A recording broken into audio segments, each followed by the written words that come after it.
دیکھو انوار رمضان. بسم اللہ الرحمن الرحیم.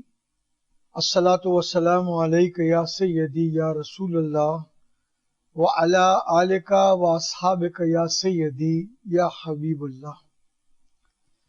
اللہ تعالیٰ نے ہم پر بڑا کرم فرمایا، ہمیں انعام پر انعام کیا کہ رمضان شریف کی مقدس ساعتیں عطا فرمائیں. اللہ تعالیٰ کے اس کرم پر ہم جتنا بھی شکر ادا کریں کم ہے، لیکن یہ ضرور احتیاط کرنی چاہیے کہ اگر رمضان مل جائے اور اس کا احترام بجا لا کر ہم جنت اپنے نام نہ لکھوا سکیں تو ایسی صورت میں یقیناً ہمیں دشواریوں کا سامنا ہوگا. صحابہ کرام رضوان اللہ تعالی علیہم اجمعین فرماتے ہیں کہ ایک دن سرکار دو عالم صلی اللہ علیہ وسلم ممبر پر تشریف لے جا رہے تھے خطبہ ارشاد فرمانے کے لیے. تو پہلے قدم پر بھی آپ نے فرمایا آمین، دوسرے قدم پر بھی آپ نے فرمایا آمین، تیسرے قدم پر بھی آپ نے فرمایا آمین. جب خطبہ دینے کے بعد آپ تشریف لائے ممبر سے نیچے تو صحابہ کرام رضوان اللہ تعالی علیہم اجمعین، ان کی محبت رسول پر کروڑوں سلام ہوں، انہوں نے بڑے ادب سے پوچھا یا رسول اللہ، ہمارے ماں باپ آپ پر قربان ہوں، آج کچھ معمول سے ہٹ کر آپ نے یہ آمین آمین آمین فرمایا، تو کس بات پر آپ نے آمین فرمایا؟ اگر مناسب خیال فرمائیں تو ہمیں سمجھا دیجئے. تو سرکار دو عالم صلی اللہ علیہ وسلم نے جو بات کہی وہ رمضان شریف کے حوالے سے بھی اور دوسرے حوالوں سے بھی بہت زیادہ اہم ہے. اس بات کو سمجھیے، سنیے، یاد رکھیے اور خوب پھیلائیے. سرکار دو عالم صلی اللہ علیہ وسلم نے فرمایا کہ جس کو رمضان ملا اور اس نے عبادتیں کر کر کے مغفرت نہ لکھوا لی اپنے نام تو وہ برباد ہو گیا. یہ بات کہی جبریل امین نے اور سرکار دو عالم صلی اللہ علیہ وسلم نے فرمایا آمین. پھر اس کے بعد دوسری آمین کی توجیہ فرمائی کہ جبریل امین نے یہ کہا کہ جس کے سامنے آپ کا ذکر ہوا اور اس نے درود شریف نہ پڑھا وہ بھی برباد ہوا. تو نبی نے فرمایا آمین.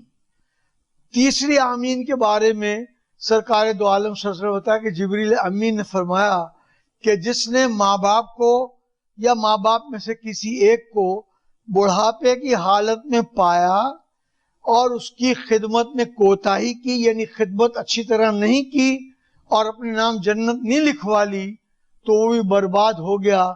تو حضور نے فرمایا آمین. تو یہ تینوں باتیں اچھی طرح ذہن میں رکھیں، یاد رکھیں.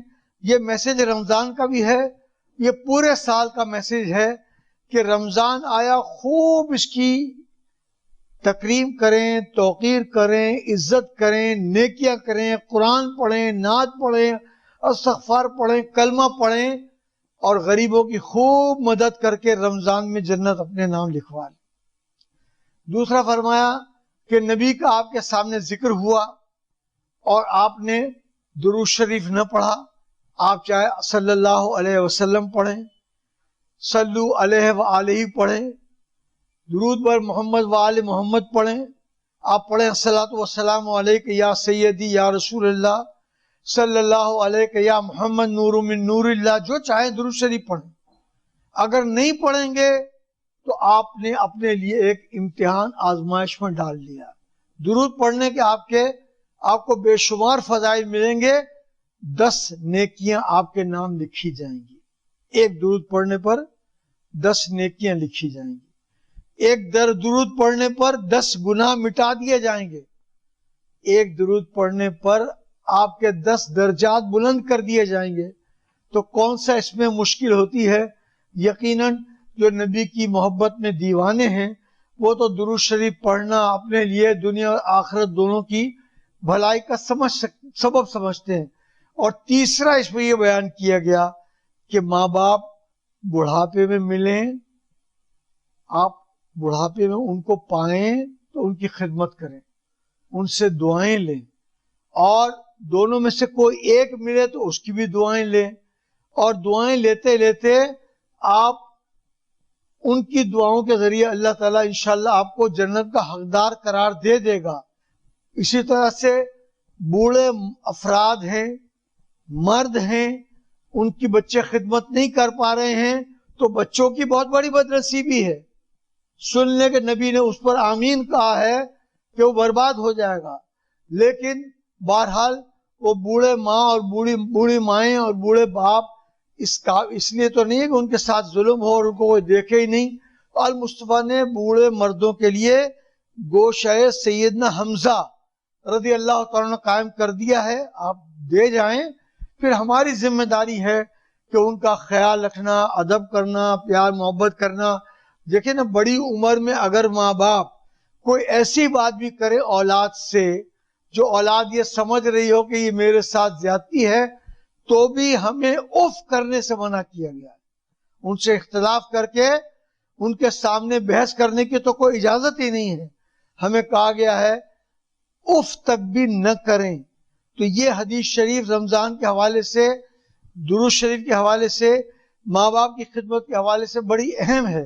اور اللہ یہ فرماتا ہے، دوسری ایک اور روایت سرکار دو عالم صلی اللہ علیہ وسلم کے حوالے سے آئی، اللہ فرماتا ہے بندہ روزہ میرے لیے رکھتا ہے، میرے لیے اپنے آپ کو بھوکا رکھتا ہے، میرے لیے اپنے آپ کو پیاسا رکھتا ہے، تو اس لیے اس کی جزا میں ہی دوں گا۔ اس مختلف طریقے سے یہ باتیں احادیث میں بتائی گئی ہیں۔ اللہ فرماتا ہے اس کی جزا میں خود ہوں، یا فرماتا ہے کہ اس کی جزا میں دوں گا۔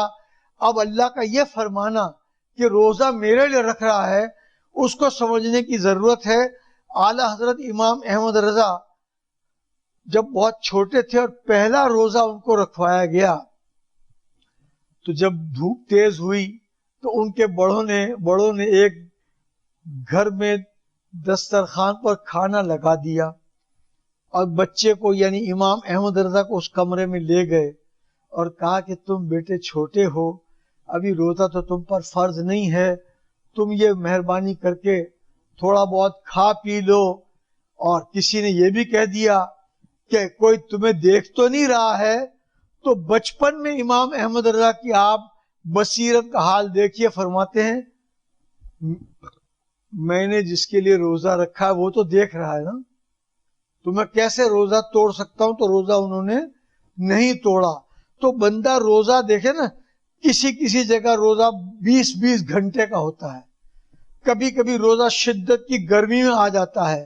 ایسی حالت میں انسان، اور پھر ہم تو پھر بھی کسی طرح سے اتنی محنت مشقت نہیں کرتے، لیکن جو مزدوری کرتے ہیں، گڑھے کھودتے ہیں، اور جو سیمنٹ کی بوریاں اور سیمنٹ کی اینٹیں اوپر پہنچاتے ہیں کنسٹرکشن کے دوران، وہ روزے سے ہوتے ہیں، پسینے سے شرابور ہوتے ہیں، پھر بھی روزہ رکھتے ہیں۔ تو ہمیں سمجھنا چاہیے کہ ہم تو پھر بھی آسانی کے ساتھ رکھ رہے ہیں، کس قسم کی مشکلات سے گزر کر روزہ لوگ رکھتے ہیں، تو اللہ تعالیٰ نے ان کے لیے بڑا اجر رکھا ہے۔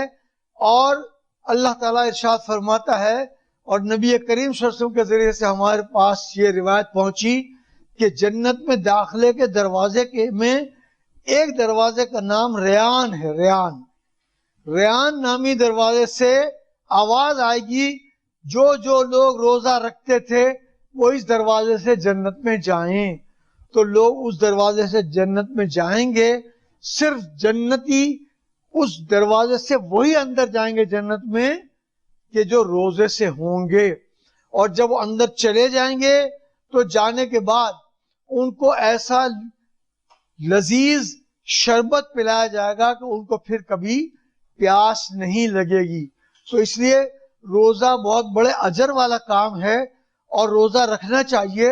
آج کل کچھ چھوٹی باتوں پر بھی لوگوں نے ایکسکیوز اور بہانہ اور معذرت بنا کر روزہ رکھنے کے معاملے میں کچھ کوتاہی کا مظاہرہ کرنا شروع کیا ہے۔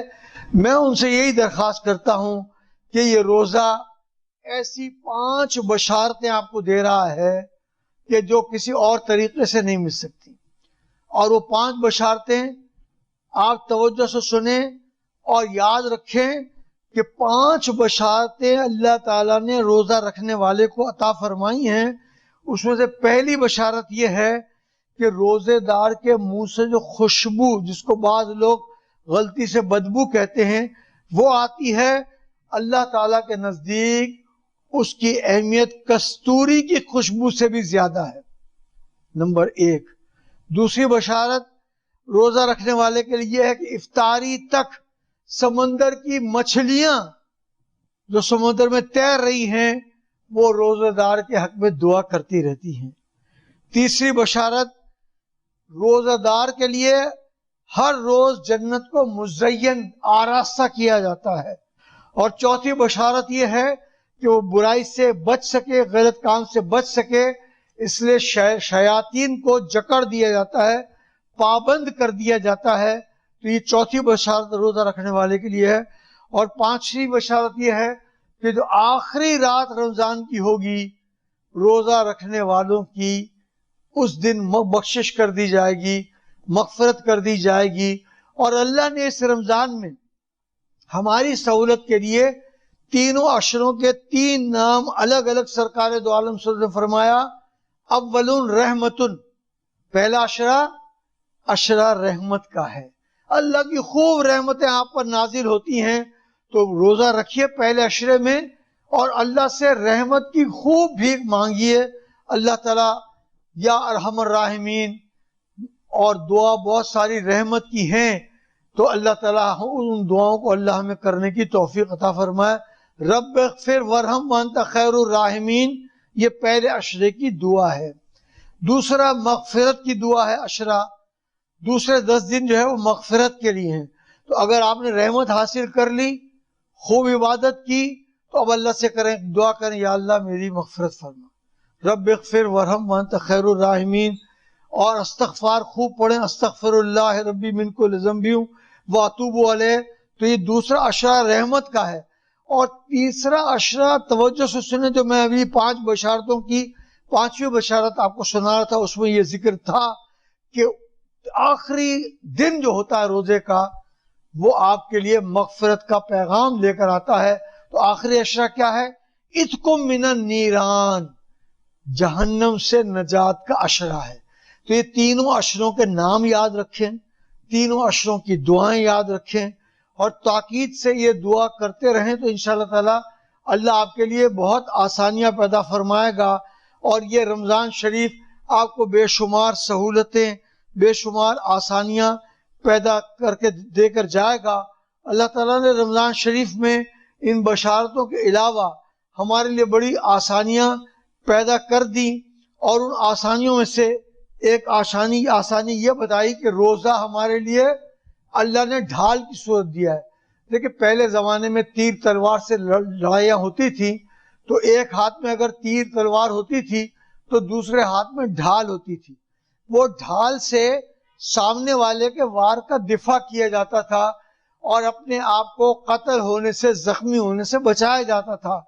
اس ڈھال سے تشبیہ سرکار دو عالم صلی اللہ تعالی علیہ وآلہ وسلم نے دی، اور فرمایا کہ رمضان جو ہے وہ تمہارے لیے ڈھال کی صورت ہے۔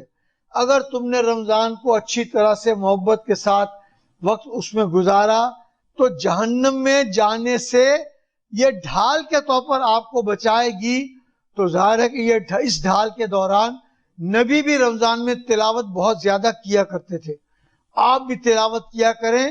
اور اگر آپ روز پارہ سوا پارہ تلاوت نہ بھی کر سکتے ہوں، ایک رکوع اردو ترجمے کے ساتھ ٹھہر ٹھہر کر اگر آپ پڑھیں گے، تو وہ ہدایات اس قرآن میں ہمارے پاس موجود ہیں کہ جس کو پڑھ کر، جس کو سن کر ہم بہت زیادہ ہدایات حاصل کر سکتے ہیں۔ اللہ تعالیٰ نے یہ بھی فرمایا کہ رمضان میں جنت کے دروازے کھول دیے جاتے ہیں، یہ اللہ کی ہم پر مہربانی ہے۔ شیاطین کو جکڑ دیا جاتا ہے اور جہنم کے دروازے بند کر دیے جاتے ہیں۔ یہ ایک حدیث میں 3 پورشن نبی نے بیان فرمائے۔ ایک پورشن تو یہ ہے کہ رمضان میں جنت کے دروازے کھول دیے جاتے ہیں، دوسرا کیا فرمایا؟ جہنم کے دروازے بند کر دیے جاتے ہیں، اور تیسرا فرمایا شیاطین کو جکڑ دیا جاتا ہے۔ تو اب اس میں ظاہر ہے ہماری بنیادی ذمہ داری بنتی ہے کہ ہم اس رمضان شریف میں کس طریقے سے اپنا وقت گزاریں اور زیادہ سے زیادہ تلاوت میں، درود شریف میں، تسبیح میں، مسجد میں، نماز میں وقت گزاریں گے اور ماضی کے گناہوں سے ہم وقت معافی مانگتے رہیں۔ اللہ کریم رمضان میں آپ کی طلب معافی کو، کیونکہ ایک عشرے کا نام ہی عشرہ مغفرت ہے، طلب توبہ کو اللہ قبول فرما لے گا، تو اللہ تعالیٰ اس رمضان کے اس عشرے میں آپ کے لیے آسانیاں پیدا کر دے گا۔ اور یقیناً رمضان میں بہت لوگ زکوٰۃ دیتے ہیں، لیکن میں ہمیشہ تلقین کرتا ہوں کہ ضرور ہے کہ رمضان میں 70 گنا ثواب ہے اور دینا چاہیے، لیکن رمضان کے بعد اگر آپ کے رشتہ داروں کے یہاں شادی ہو اور وہ غریب ہوں اور وہ آپ سے خاموشی کے ساتھ سفید پوشی برقرار رکھتے ہوئے رجوع کریں کہ میری بیٹی کی شادی ہے، تو آپ جواب میں یہ تو نہیں کہہ سکتے کہ میں تو سب کچھ رمضان میں تقسیم کر دیا، اب میرے پاس آپ کو دینے کے لیے کچھ نہیں ہے۔ آپ کو رمضان شریف کے بعد بھی لوگوں کی مدد کے لیے اپنے ذہن کو آمادہ اور تیار رہنا چاہیے۔ رمضان میں اگر اللہ 70 گنا ثواب عطا فرما رہا ہے اور رمضان کے بعد ایک واقعی غریب آدمی کو، چاہے وہ آپ کا پڑوسی ہو یا رشتہ دار ہو یا جاننے والا ہو یا نہ جاننے والا ہو، اس کی آپ مدد کر دیں، تو رمضان کے بعد بھی کوئی بندہ اگر اسکول میں ایڈمیشن کے لیے پیسے نہیں ہیں، اس کے پاس کورس کی کتابوں کے لیے پیسے نہیں ہیں، کاپیوں کے لیے پیسے نہیں ہیں، تو ہمیں ضرور یہ ذہن بنانا چاہیے یا کچھ ایسے اداروں سے رابطہ رکھنا چاہیے کہ جو رمضان کے بعد ایسے ضرورت مندوں کو کسی پریشانی میں مبتلا نہ ہونے دیں اور ان کی پریشانی کو دور کر سکیں۔ رمضان شریف رحمت کا، مغفرت کا، محبت کا پیغام لے کر آیا ہے، اور پھر خاص طور پر اس رمضان کے آخری عشرے میں آپ کو پیغام یہ دیا جاتا ہے کہ اس میں ایک رات ایسی ہے، تاک راتوں میں سے کوئی ایک رات ہے، 21ویں، 23ویں، 25ویں، 27ویں، 29ویں شب۔ بعض لوگ 27ویں شب کے بعد 29ویں کو بالکل بھول جاتے ہیں، ایسا نہیں ہے، تاک راتوں میں سے کوئی ایک رات ہے۔ زیادہ تر صوفیہ کا خیال ہے کہ وہ 27ویں شب ہے، لیکن ان پانچوں راتوں میں سے کوئی ایک رات ہے کہ جس کے بارے میں کہا گیا قرآن مجید میں خیر من الف شہر، 1000 مہینوں سے زیادہ اس میں عبادت کا ثواب ہے۔ اگر ہم اس طرح سے رمضان میں ایک ایک رات کو دھیان سے اجر حاصل کرنے کے لیے منائیں اور تلاش کریں کہ کون غریب ہے، کون فقیر ہے اور اس کی ہمیں مدد کرنی چاہیے، تو ہمارے روزے رکھنے کا اللہ تعالی ہمیں زیادہ اجر عطا فرمائے گا۔ اور الحمدللہ ہم پاکستانیوں میں اور مسلمانوں میں بھی بحیثیت مجموعی یقیناً کچھ خامیاں، کچھ کمزوریاں ہیں، لیکن دنیا میں سب سے زیادہ خیرات کرنے والے، صدقات کرنے والے، نیکیاں کرنے والے، غریبوں کی مدد کرنے والے پوری دنیا میں سب سے زیادہ مسلمان ہیں اور پاکستانی ہیں۔ اس کی بنیادی وجہ قرآن مجید کی تعلیمات ہیں، سرکار دو عالم صلی اللہ علیہ وسلم کی تعلیمات ہیں۔ اس بات پر اپنی گفتگو کو ختم کر رہا ہوں۔ ایک مرتبہ ایسا ہوا کہ حضرت علی نے 2 وقت، حضرت علی رضی اللہ تعالیٰ نے 2 وقت کا کھانا ان کے پاس گھر میں نہیں تھا تو کھانا نہیں کھایا تھا۔ تیسرے وقت کا کھانا لگایا گیا تو دروازے میں پر کسی نے دستک دی۔ آپ نے کہا دیکھو کون ہے؟ جب دیکھا گیا تو بتایا کہ ایک سائل ہے اور کھانا مانگ رہا ہے۔ تو حضرت علی رضی اللہ تعالیٰ کی عظمت پر کروڑوں سلام، آپ نے کہا کہ یہ کھانا اٹھا کر اس کو دے دو۔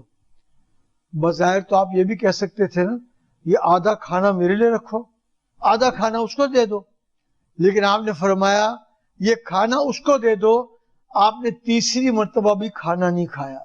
تو ہم تو ان کے ماننے والے ہیں، ان کے غلام ہیں، تو ہمیں بھی اچھی روایات اپنا کر رمضان کو اپنے لیے بخشش اور مغفرت کا ذریعہ بنانا چاہیے۔ وما علینا الا البلاغ المبین۔